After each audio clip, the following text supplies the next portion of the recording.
ৰাতিপুৱাৰ চাহকাপৰ সৈতে মোৰ অন্য এটা মিনি ভ্লগলৈ আপোনালোক সকলোকে স্বাগতম জনাইছোঁ। এয়া আমাৰ পিছফালৰ পৰিৱেশটো কিমান যে ধুনীয়া। এইফালে আকৌ মই কি বনাবলৈ লৈছোঁ ধৰিব পাৰিছেনে? বৰপিঠা। কাৰ কাৰ প্ৰিয় বাৰু জনাবচোন।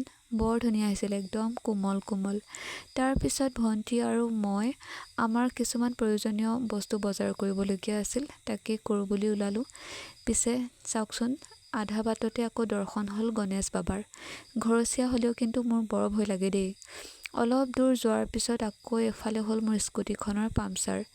দোকানী দাদাজনক বনাবলৈ দি আমিও প্ৰয়োজনীয় বস্তুকেইটা কিনি লৈ ওচৰতে থকা বৰ্তা জীয়েকৰ ৰুমলৈ বুলি গ'লোঁ। তাই পিছে এইফালে বনাই আছিলে চিকেন দেখি ৰ'ব নোৱাৰিলোঁ আৰু মই।